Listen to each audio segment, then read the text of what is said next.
کر سکے، تقاضوں کو پورا کر سکے۔ اب ذرا ان میں سے ایک ایک کو لیجئے۔ ایمان جانی پہچانی چیز ہے، ایمان جسے کہتے ہیں، اس کی تشریح میں جانے کی ضرورت نہیں، وقت بھی محدود ہے، لیکن ایک بات سمجھنے کی ہے بہت ضروری۔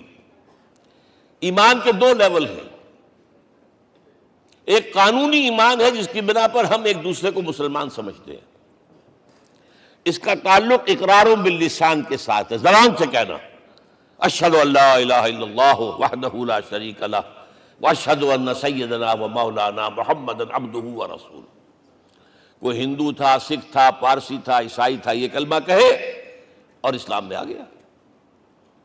لیکن یہ زبانی کلامی ایمان جو ہے یہ انسان کی سیرت و کردار پر اثر انداز نہیں ہو سکتا۔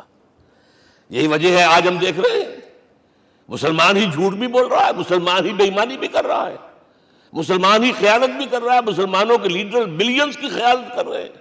یہ کون ہے؟ سب مسلمان ہیں۔ وہ اس کی وجہ کیا ہے کہ ہم صرف قانونی مسلمان ہیں اور ہمارا ایمان قانونی ایمان ہے۔ اس کے لیے اسلام کا لفظ قرآن میں آیا ہے سورہ حجرات میں، قالت الاعراب آمنا قل لم تؤمنوا ولکن قولوا اسلمنا۔ اے نبی، یہ بدو کہہ رہے ہیں ہم ایمان لے آئے، ان سے فرما دیجئے تم ہرگز ایمان نہیں لائے ہو، یوں کہو کہ ہم مسلمان ہو گئے ہیں۔ ولما يدخل الايمان في قلوبكم، ابھی تک ایمان تمہارے دلوں میں داخل نہیں ہوا۔ بہرحال اللہ کا شکر ہے اس نے ہمیں مسلمانوں میں پیدا کر دیا، ورنہ ہم میں سے کتنے ہوتے اگر کہیں اور پیدا ہو گئے ہوتے تو نعمت اسلام سے بھی ہم بہرہور ہو سکتے، کیا کہہ سکتے۔ اصل ایمان ہے جب وہ دل میں داخل ہو جائے، یقین بن جائے۔ اسی لیے بچپن میں یاد کیا ہوگا ایمان مجمل، آمنت باللہ کما ہوا باسمائہ وصفاتہ وقبلت جمیع احکامہ اقرار باللسان وتصدیق بالقلب۔ جب تصدیق بالقلب ہوگی تو اب اس کے تقاضے جو ہیں عملی پیدا ہوں گے۔ ان تقاضوں میں سے ایک میں دو حدیثوں کے حوالے سے آپ کے سامنے رکھ رہا ہوں۔ پہلی حدیث حضرت عبداللہ بن عمرو بن العاص رضی اللہ تعالی عنہما سے مروی ہے، لا یؤمن احدکم حتی یکون ہواہ تبعا لما جئت بہ۔ دیکھو تم میں سے کوئی شخص مومن نہیں ہو سکتا جب تک کہ اس کی خواہش نفس تابع نہ ہو جائے اس شریعت کے، اس قانون کے، اس ہدایت کے جو میں لے کر آیا ہوں۔ اگر عملاً تابع نہیں ہوئے تو حقیقتاً مومن نہیں ہو۔ دل میں جھانکو، Do I really believe that Muhammad is the prophet of Allah? Do I really believe that Quran is the word of God? کبھی جھانکیے گا اندر، جواب ملے گا صحیح آپ کو۔ کیا کنوکشن ہے؟ کنوکشن ہو اور پھر حضور کی پیروی نہ ہو، حضور کے احکام کی پابندی نہ ہو، اللہ کے قوانین کی پابندی نہ ہو، کیسے ممکن ہے؟ حضور تو فرماتے ہیں صلی اللہ علیہ وسلم، ایک ایسی بد اخلاقی اور کج خلقی پر صرف اسے کوئی گناہ کبیرہ بھی نہیں کہیں گے۔ فرمایا ایک مرتبہ واللہ لا یؤمن، واللہ لا یؤمن، واللہ لا یؤمن، خدا کی قسم فلاں شخص مومن نہیں ہے، خدا کی قسم فلاں شخص مومن نہیں ہے، خدا کی قسم فلاں شخص مومن نہیں۔ صحابہ کانپ گئے، کون بدبخت ہے جس کے بارے میں فرمایا جا رہا؟ پوچھا گیا من یا رسول اللہ؟ جواب سنیے اور اپنے غریب حالوں میں جھانکیے۔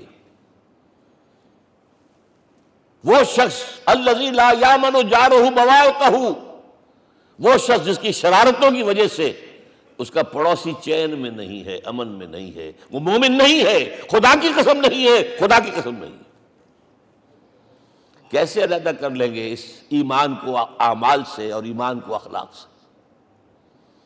آگے چلیے، وہ جو حدیث حضرت ابو ہریرہ سے، اور یہ متفق علیہ ہے، صرف بخاری کی نہیں ہے، بخاری جمع مسلم، لا یؤمن احدکم حتی اکون احب الیہ من والدہ وولدہ والناس اجمعین۔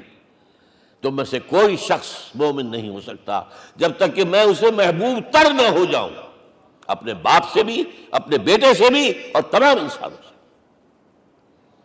جھانک لیجئے دل میں، صورتحال یہ ہے یا نہیں ہے؟ کیوں محبوب ہو جائیں؟ اس لیے کہ آپ کے ذریعے ہدایت ملی ہے، آپ کے ذریعے ہم اللہ سے جڑے ہیں، اور آپ کو معلوم ہے دنیا میں کوئی شاہ ہدایت نہیں، نعمت نہیں ہے جب تک کہ نعمت ہدایت نہ ہو۔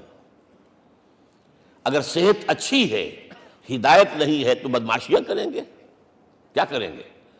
آپ کو معلوم ہے صحت اچھی جو ہے کدھر جا کے کھپے گی اگر ہدایت نہیں ہے؟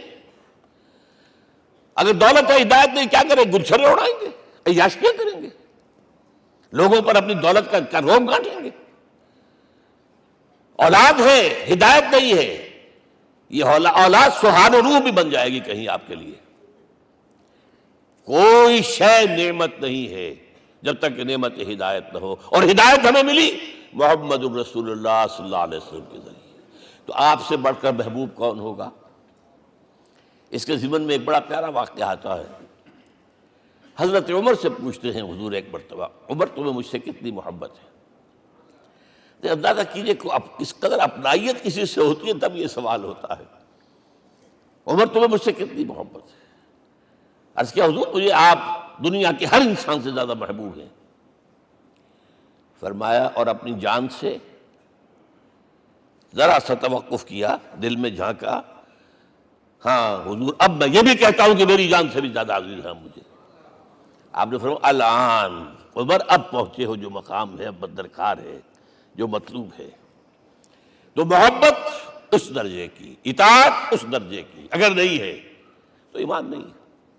ہاں قانونی ایمان ہے، اب مسلمان ہے، اللہ کا شکر ہے، بہت بڑا فضل ہے۔